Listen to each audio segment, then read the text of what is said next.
Pokémon is a series that has a ton of cool facts to its name. So much so, in fact, that a big part of my channel is dedicated to them. However, some Pokémon facts are more appealing than others, and in today's video, we're going to be covering some Pokémon facts that you don't want to know. So I'm not sure why you clicked on this video in the first place, but I appreciate it nevertheless, and since you're already here, we might as well go ahead and get started. Don't say I didn't warn you though.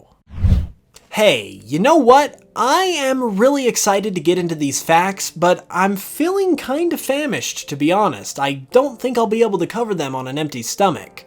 Luckily for me though, today's sponsor, Boxu, has got me covered. Boxu is a service that sends Japanese candy and snacks directly to your door that are directly from Japan.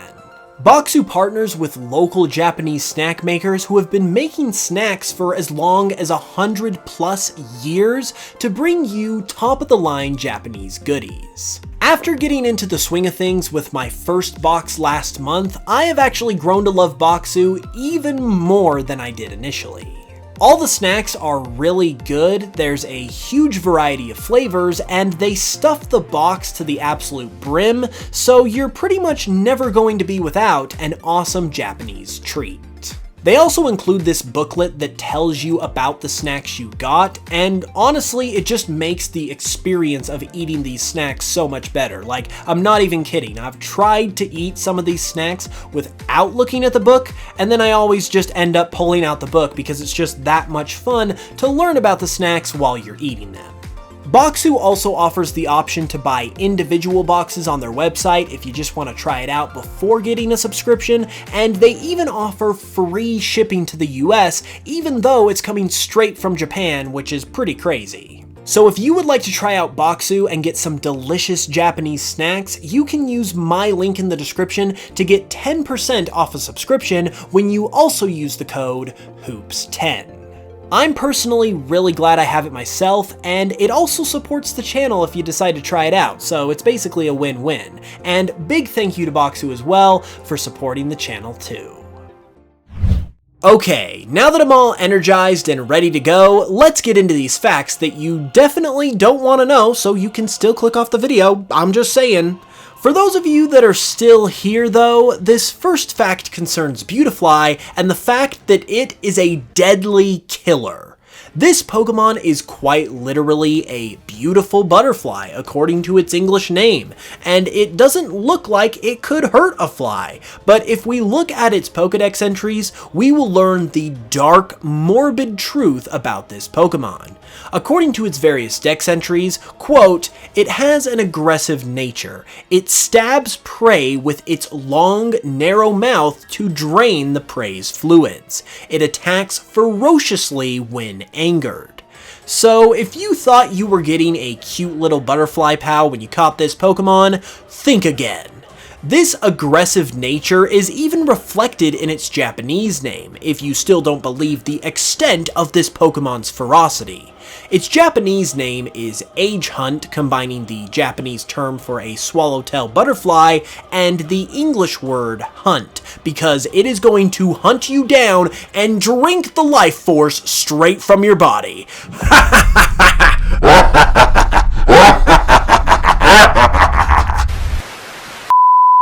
Next, let's look at another Hoenn Pokemon that I am about to ruin for you. This time, it's Torchic, Hoenn's fire starter. Torchic is unique amongst starter Pokemon because it is one of the very few that has a gender difference, and even more unique is that there's hardly any difference at all between male and female. The only difference between the two is a tiny little dot on male Torchic that can only be seen on its back sprite. This seems like such an odd way to go about doing a gender difference, doesn't it? Well, unfortunately for us, there is a very specific reason for Torchic's gender difference. The difference is based on vent sexing, which is a process used to determine the gender of baby chicks, where poop is squeezed out of the chick to open up its cloaca, which is basically its butthole, in order to be able to see if the chick has a small bump in that region, which would identify it as a male. So next time you look at your adorable male Torchic in battle, just remember that you're staring at its butthole and that you know it's a male because it had poop squeezed out of its body when it was born. Ah, what a beautiful mental image. This next fact is one that will make you feel a number of different emotions, but mostly will make you feel extremely old if you've been a fan of Pokemon for a while like I have. So when it comes to the Pokemon anime, one of the first characters we get to meet is Ash's mom, Delia. She's a pretty classic character in the show, and we actually get to learn a little bit more about her in the anime's novelization. The anime has an official novelization that was written by the anime's original head writer, Takeshi Shudo, which covers the first few episodes of the anime and expands on details that we don't hear about in the show, like, for instance, Ash's mom. The novelization states that Ash's mom is only 29 years old, which means that not only did she have Ash at 19, which is pretty young to have a kid, but it also means that many of us fans, myself included, are now basically as old or maybe even older than Ash's mom. We've all literally gone from being Ash's age when we first played Pokemon to being as old as his freaking mother. I personally am gonna need some time to process this, so why don't we just move on to the next fact. Another fact concerning the anime that you'd probably be better off not knowing concerns the aforementioned Takeshi Shudo, the anime's original head writer. Shudo had a pretty tragic life and ultimately a very sad death that was all literally caused by the Pokemon anime. To summarize the story, basically, Takeshi Shudo was the Pokemon anime's original head writer and wrote for the TV episodes as well as the movies up until about the third movie, Spell of the Unknown. Shudo also kept a personal online blog where he wrote about his experience writing for the anime, and the absolute torture he endured as a result of it. In his blog, Shudo mentions taking drugs and alcohol as a part of his writing process, and being particularly distraught about how the anime was being handled outside of his control. Shudo felt strongly that at some point, Ash's story should have ended and the anime should have continued with a new protagonist, but the anime's executives of course had other plans, which Shudo just couldn't bear to be a part of, which is ultimately why he left the show. Shudo also expressed considerable distress in his blog about Lugia. Lugia was a Pokemon that Takeshi Shudo created himself for the second Pokemon movie, but ultimately ended up being distraught about how it was portrayed, as Lugia was given a masculine voice in the movie, but Shudo imagined Lugia as more feminine. The combination of drugs, alcohol, and the stress Shudo felt concerning the ultimate fate of the anime is likely what caused him to collapse one day due to a subarachnoid hemorrhage, which is a brain injury that can be brought on by the previously mentioned factors, and it ultimately killed him about a day later. The sentiments that Shudo shared on his blog about wanting the anime to go in a different direction is something that many fans have asked for as well, so it's unbelievably tragic that his obsession over the direction that the anime took ultimately took his life. The dedication that some of the people have who have worked on Pokemon is pretty staggering. Unfortunately, there are cases like Takeshi Shudo's, but there are also other cases that are pretty inspiring. Take Pokemon Go for instance. It is a game that single-handedly started a new wave of Pokemania and has created more new fans of Pokemon than almost anything else. It's a huge source of entertainment for millions of people, but it wouldn't have been possible without the former president of Nintendo, Satoru Iwata.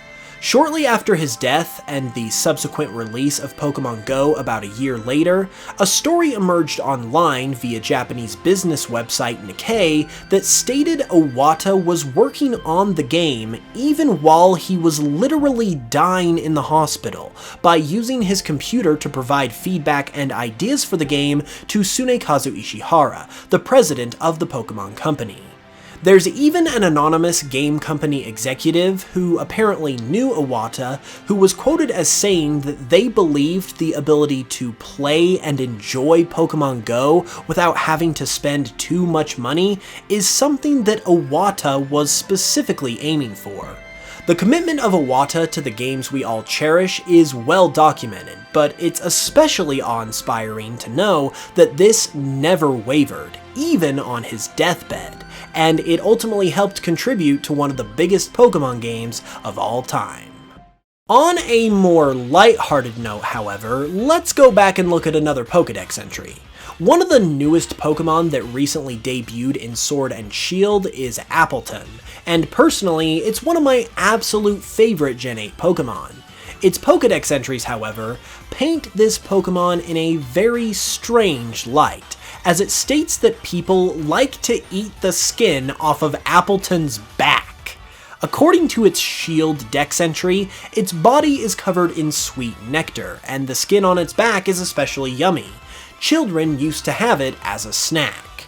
Now, regardless of the way you look at this, it's pretty disturbing, because people in the Pokemon world are either killing Appleton and eating its back skin as some kind of prepared dish, which is pretty sad and awful, or they're just peeling skin off of a live Appleton's back and eating it raw, which is unbelievably gross. This kinda makes me not want to have Appleton as one of my favorite Galar Pokemon, to be honest, but I also really do love him a lot, so I think I'll just suppress this knowledge for the rest of my life. Yeah, sounds like a plan. Going from Pokédex entries to Pokédex numbers, we have one fact that I've actually shared before, but it's basically the poster child of Pokemon facts you would rather not know, so I'm gonna share it again. The Pokemon Lickitung is notorious for being associated with some, things, and it seems that even Game Freak themselves are not above making these connections. According to former localizer Nob Ogasawara, he believes that Lickitung was given spot number 108 in the Pokédex because in Japanese, the number is pronounced as Hyakuhachi.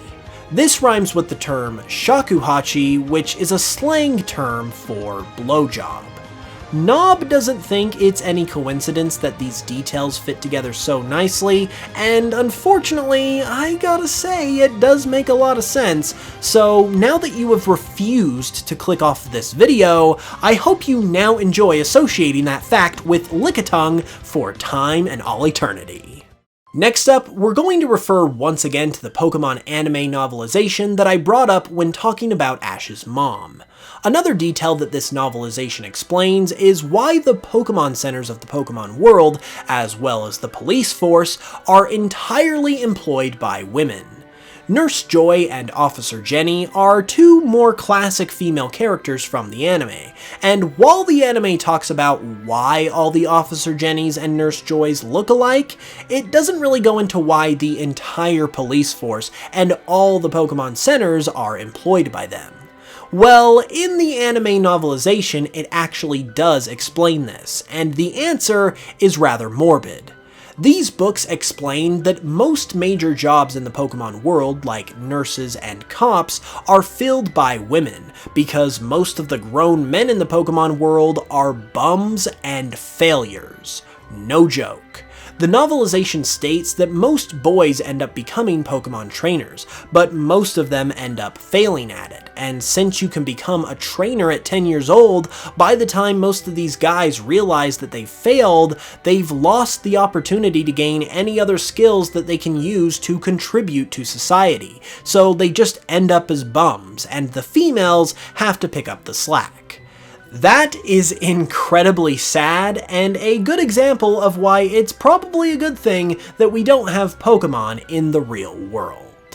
Another thing about the Pokemon world that comes from this novelization that's also very creepy is that in the Pokemon world, children can get married. The novelization explains that 10-year-olds can go out in the world and become trainers because 10 is the age when people are considered adults. It talks about how this doesn't just apply to Pokemon training, however, and it applies to all adult things, including getting married. The book states, quote, "If they were so inclined, an 11-year-old boy and girl are even free to marry without parental consent." So, yeah, there's your answer as to why 10-year-olds can be in control of terrifying monsters, I guess. In hindsight, we probably asked why this was a little too much without thinking that we might actually get an answer, and that answer might not be something we particularly enjoy. But now, we all have to live with this cursed knowledge forever.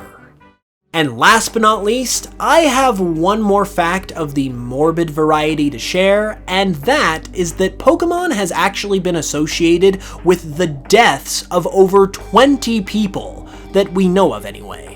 We obviously mentioned Takeshi Shudo earlier, whose death was more or less caused by his obsession over the Pokémon anime, and there have been other similar instances as well, such as the whole Burger King Pokémon toy fiasco of the 90s, which involved the deaths of a couple small children as a result of suffocation caused by the Pokéball toys that Burger King handed out with their kids' meals.